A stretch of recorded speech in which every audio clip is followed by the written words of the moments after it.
कहता है, चल धन सिंह, आज तुझे दूसरे रास्ते से तेरे खेत पर पहुंचाता हूँ। भाई मुझे तो एक ही रास्ता पता है, तू परेशान मत हो, मैं लेकर चलता हूँ। दोनों दोस्त बातें करते करते जाने लगते हैं। तभी चंपक के घर से फोन आता है और चंपक साइकिल रोक कर बात करता है। वो बात करने के बाद कहता है, धन सिंह भाई, अब तुझे यहाँ से पैदल जाना होगा। तेरी भाभी का फोन आया है, थोड़ी ही दूर पर है तेरा खेत, पैदल पैदल निकल जा, ठीक है? चल ठीक है भाई, मैं जा रहा हूँ। इतना कहकर धन सिंह चलने लगता है। थोड़ी दूर चलने के बाद उसे अपने खेत दिखाई देने लगते हैं, सो वो चलने लगता है। चलते चलते रास्ते में उसे एक कुआं दिखाई देता है। कुएं को देखते ही वो भागा भागा उस कुएं के पास पहुंचता है और मन में सोचता है, ये कुआं तो खेत के पास ही है, इस कुएं से तो मैं आराम से अपने खेत को सींच सकता हूँ। धन सिंह कुएं के पास पड़ी बाल्टी को उठाता है और पानी निकालने लगता है। वो पानी निकाल ही रहा होता है कि तभी सतीश वहाँ आता है और कहता है, अरे अरे, किससे पूछकर तुम इस कुएं से पानी निकाल रहे हो? हैं? ये आपका कुआं है क्या? हाँ, ये मेरा कुआं है। भाई साहब, मुझे अपने खेतों की सिंचाई करनी है, क्या मैं इस कुएं से पानी ले सकता हूँ? अरे अरे, मैं अपना पानी क्यों दूं? हैं? अगर तुम्हें पानी लेना ही है तो इस कुएं को खरीद लो। भाई साहब, कितने में दोगे ये कुआं? मैं ये कुआं तुम्हें 5,000 रुपए में दे दूंगा। भाई साहब, कुआं बेच रहे हो या सोना है? इतना महंगा कुआं? लेना है तो लो, वरना जाओ। हाँ।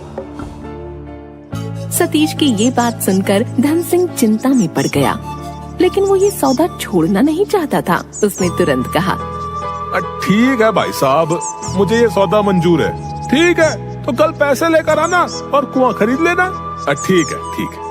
इतना कहकर धन सिंह अपने घर वापस आ जाता है और पैसों का इंतजाम करने में जुट जाता है और भगवान की दुआ से पैसों का इंतजाम भी हो जाता है। अगले दिन धन सिंह उस सतीश से मिलता है। ये लो भाई साहब, पैसे हैं? आज से ये कुआं मेरा हुआ, ठीक है? हाँ भाई, आज से ये कुआं तेरा हुआ। हाँ। धन सिंह के पास पड़ी बाल्टी को उठाता है और पानी लेने लगता है। तभी सतीश कहता है, अरे अरे अरे, क्या कर रहे हो तुम? हैं? क्या हुआ भाई? पानी निकाल रहा हूँ, खेत को पानी देना है ना। भाई पानी कैसे निकाल ले रहे हो? हैं? ये पानी तो मेरा है ना। अभी तो पैसे देकर मैंने ये कुआं खरीदा। कुआं ही तो खरीदा है, कुएं का पानी थोड़ी ना है। पानी तो अभी भी मेरा है।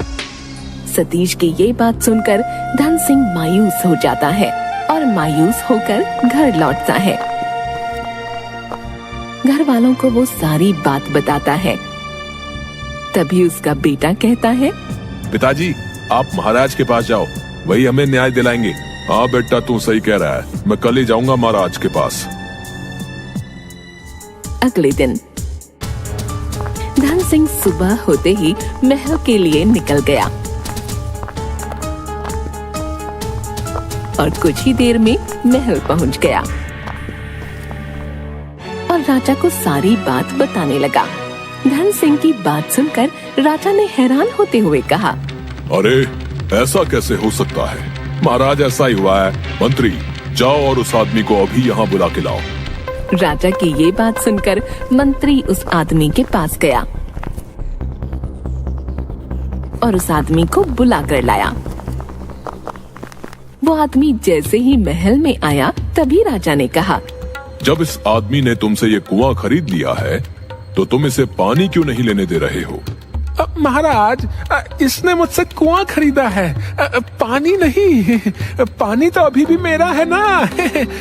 तुम बताओ, तुमने क्या खरीदा था? महाराज, मैंने पानी लेने के लिए कुआं खरीदा था। राजा उन दोनों की बातों को सुनकर कोई सही फैसला नहीं कर पा रहे थे, तो राजा ने अपने बुद्धिमान सलाहकार सहदेव को महल में बुलाया और सारी बात बताई। राजा की बात सुनकर सहदेव पूरा माजरा समझ गया। सहदेव ने सतीश से पूछा, तुमने इस धन सिंह को बस ये कुआं बेचा है, पानी नहीं? पानी तो अभी भी मेरा है, कुआं इसका है। अच्छा, तो कुआं इसका है, पानी तुम्हारा है। हाँ हाँ, पानी मेरा है। हाँ, एक काम करो, तुम इसके कुएं से अपना सारा पानी निकाल लो और इसका कुआं इसको दे दो। सहदेव की बात सुनकर सतीश को ये समझ आ गया कि अब उसकी चतुराई किसी काम नहीं आने वाली। मुझे माफ कर दीजिए, ये कुआं और पानी दोनों इनका है। मुझे माफ कर दीजिए। तुम्हें इस धोखेबाजी की सजा मिलेगी और तुम्हारी सजा है कि तुम्हें धन सिंह के खेतों की पूरे 1 महीने तक सिंचाई करनी होगी। राजा ने सतीश को सजा दी। इधर धन सिंह भी खुशी